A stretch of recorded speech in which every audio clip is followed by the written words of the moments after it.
ఆకాశవాణి ప్రాంతీయ వార్తలు చదువుతున్నది షేక్ మస్తాన్బీ. ముఖ్యాంశాలు. ప్రధానమంత్రి నరేంద్ర మోదీ ఈరోజు ఢిల్లీలోని కరియప్ప పెరేడ్ మైదానంలో జరిగే వార్షిక నేషనల్ క్యాడెట్ కోర్ ఎన్సీసీ కార్యక్రమంలో ప్రసంగిస్తారు. గుంటూరు ప్రభుత్వాసుపత్రిలో బర్నింగ్ వార్డ్ని ఏర్పాటు చేస్తామని పౌర సరఫరాల శాఖ మంత్రి నాదెండ్ల మనోహర్ పేర్కొన్నారు. రాష్టంలోని అన్ని వాణిజ్య భవనాల్లో పొగ సంగ్రహణ వ్యవస్థ తప్పనిసరిగా ఉండేలా చూసుకోవాలని అగ్నిమాపక శాఖ తెలిపింది. విశాఖపట్నం ఉక్కు పరిశ్రమకు కేంద్ర ప్రభుత్వం నిధులు మంజూరు చేయడాన్ని స్వాగతిస్తున్నామని తిరుపతి పార్లమెంటు సభ్యులు మద్దెల గురుమూర్తి తెలిపారు. ఉత్తరాంధ్రలో ప్రసిద్ది చెందిన శంబర పోలమాంబ జాతర ఈరోజు ప్రారంభమైంది. వార్తల వివరాలు. ప్రధానమంత్రి నరేంద్ర మోదీ ఈరోజు ఢిల్లీలోని కరియప్ప పెరేడ్ మైదానంలో జరిగే వార్షిక నేషనల్ క్యాడెట్ కోర్ ఎన్సీసీ కార్యక్రమంలో ప్రసంగిస్తారు. ఈ సంవత్సరం యువశక్తి వికసిత్ భారత్ ఇతివృత్తంతో నిర్వహించే ఈ కార్యక్రమంలో 800 మందికి పైగా క్యాడెట్లతో సాంస్కృతిక కార్యక్రమాలను ప్రదర్శించనున్నారు. ఇంకా ఈ ర్యాలీలో 18 దేశాల నుంచి 144 మంది యువ క్యాడెట్లు పాల్గొంటారు. అంతేకాకుండా దేశవ్యాప్తంగా ఉన్న మేరా యువ భారత్, కేంద్ర విద్యా మంత్రిత్వ శాఖ, కేంద్ర గిరిజన మంత్రిత్వ శాఖల నుంచి 650 మందికి పైగా వాలంటీర్లు కూడా ర్యాలీలో ప్రత్యేక అతిథులుగా పాల్గొనున్నారు.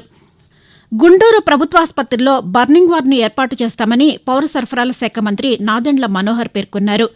గ్యాస్ సిలిండర్ పేలిన ఘటనలో గుంటూరు ప్రభుత్వాసుపత్రిలో చికిత్స పొందుతున్న వారిని మంత్రి నిన్న పరామర్శించారు. వారికి అందుతున్న వైద్య సేవల గురించి అడిగి తెలుసుకున్నారు. అనంతరం పాతికేయులతో మాట్లాడుతూ అగ్ని ప్రమాదాల్లో గాయపడిన వారికి బర్నింగ్ వార్డు చాలా ఉపయోగపడుతుందని చెప్పారు. క్షతగాత్రులకు మెరుగైన వైద్య సహాయం అందిస్తామని మంత్రి తెలియజేస్తూ, దురదృష్టమైన ఫైర్ యాక్సిడెంట్ సోమనాథ్నిపురం గ్రామం మల్లవల్లి మండలంలో ఏలూరు జిల్లాలో జరిగింది. 3 సంవత్సరాల బాబు మరణించారు. 2 పేషెంట్ల కండిషన్ క్రిటికల్ గా ఉంది. దాదాపు 80% బర్న్ ఇంజరీస్ ఉన్నాయి. ఇంకొక 4కి 50 నుంచి 60% బర్న్ ఇంజరీస్ ఉన్నాయి. సో అందరినీ కూడా సందర్శించడం జరిగింది. గౌరవ ముఖ్యమంత్రి గారి దృష్టికి తీసుకెళ్లి ముఖ్యమంత్రి గారి సహాయ నిధి నుంచి ఈ కుటుంబాలకి ఖచ్చితంగా జిల్లా కలెక్టర్ గారు పంపించిన నివేదిక అనుగుణంగా వాళ్ళకి రిలీఫ్ అనేది తప్పకుండా ప్రభుత్వం నుంచి మేము అందజేస్తాం.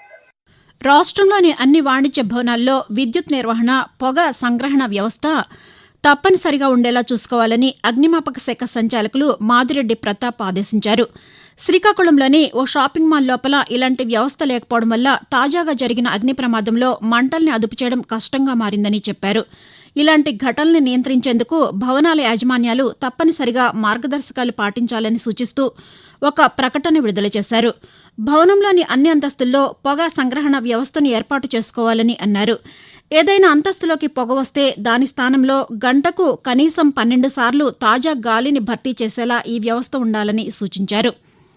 విద్యుత్ బిల్లులను తగ్గించుకునేందుకు ప్రధానమంత్రి సూర్యఘర్ బిజిలీ పథకం దోహదపడుతుందని పార్వతీపురం మన్యం జిల్లా కలెక్టర్ ఏ శ్యాంప్రసాద్ పేర్కొన్నారు. జిల్లా కలెక్టర్ కార్యాలయంలో సూర్యఘర్ పథకం అమలుపై సంబంధిత అధికారులతో ఆయన ఈరోజు సమీక్షా సమావేశాన్ని నిర్వహించారు. ఈ సందర్భంగా కలెక్టర్ మాట్లాడుతూ సూర్యఘర్ పథకంపై విస్తృత ప్రచారాన్ని నిర్వహించి ప్రతి ఒక్కరూ వినియోగించుకునేలా అవగాహన కల్పించాలని అన్నారు. కేంద్ర ప్రభుత్వం అందిస్తున్న రాయితీతో ఇళ్లపై సౌర ఫలకాలు ఏర్పాటు చేసుకోవచ్చునని తెలిపారు. సౌర ఫలకాల ఏర్పాటు ద్వారా ఉచిత విద్యుత్ పొందడమే కాక మిగులు విద్యుత్తును విక్రయించవచ్చునని తెలిపారు. విశాఖపట్నం ఉక్కు పరిశ్రమను ప్రైవేటీకరణ చేయకుండా కేంద్ర ప్రభుత్వం నిధులు మంజూరు చేయడాన్ని స్వాగతిస్తున్నామని తిరుపతి పార్లమెంటు సభ్యులు మద్దెల గురుమూర్తి తెలిపారు. తిరుపతిలో ఆయన ఈరోజు పాతికేయులతో మాట్లాడుతూ కేంద్ర భారీ పరిశ్రమల శాఖ మంత్రి కుమారస్వామిని రాష్ట్ర పార్లమెంటు సభ్యుల బృందం కలిసి విశాఖ ఉక్కు పరిశ్రమపై వినతిపత్రం సమర్పించామని అన్నారు. ఉక్కు కర్మాగారానికి సొంత గనుల కేటాయింపు విషయంపై కేంద్ర ప్రభుత్వం చర్యలు తీసుకుంటోందని ఆయన తెలియజేస్తూ, కేంద్ర భారీ పరిశ్రమల శాఖ మంత్రి కుమారస్వామి గారిని కలిసి వినతిని సబ్మిట్ చేయడం జరిగింది. దానికి ఆయన సానుకూలంగా స్పందిస్తూ మేము 17,000 కోట్ల రూపాయల పైన దానికి ఇన్ఫ్యూజ్ చేయాలని, క్యాప్టివ్ మైన్స్ దానికి ఇస్తే సక్సెస్ఫుల్గా లాభాల బాటలో నడుస్తుందని కోరడం జరిగింది. దానికి ఆయన సమ్మతించి మొదటి ఫేజ్లో 10,000 కోట్ల పైన ఇచ్చి దాని తర్వాత ఇంకొక ఫేజ్లో ఇంకొక 6,000-7,000 కోట్లు ఇస్తానని ఆ రోజు హామీ ఇవ్వడం జరిగింది. దానికి తగ్గట్టే ఆయన ఇప్పుడు చేయడం ఖచ్చితంగా ధన్యవాదాలు తెలియజేస్తున్నాం. ఆకాశవాణి ప్రాంతీయ వార్తలు వింటున్నారు.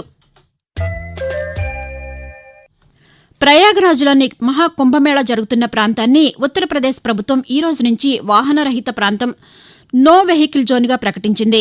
ఈ నెల 29వ తేదీన మౌని అమావాస్య రోజున భారీగా తరలివచ్చే భక్తుల రద్దీని సజావుగా నిర్వహించేందుకు ఈ నిర్ణయం తీసుకున్నట్లు తెలిపింది. రద్దీని పర్యవేక్షించేందుకు ఇంటిగ్రేటెడ్ కంట్రోల్ అండ్ కమాండ్ కేంద్రాన్ని ఏర్పాటు చేసింది. ఇదిలా ఉండగా కేంద్ర హోంశాఖ మంత్రి అమిత్ షా మహాకుంభమేళాలో పాల్గొనేందుకు ఈరోజు ఉత్తరప్రదేశ్లోని ప్రయాగ్రాజ్ చేరుకున్నారు. అనంతరం త్రివేణి సంగమంలో పుణ్యస్నానాలు ఆచరించారు. ఈ సందర్భంగా పలువురు ఆధ్యాత్మికవేత్తలతో అమిత్ షా సమావేశమవుతారని అధికారులు తెలిపారు. ఉత్తరాంధ్రలో ప్రసిద్ది చెందిన శంబర పోలమాంబ జాతర ఈరోజు ప్రారంభమైంది.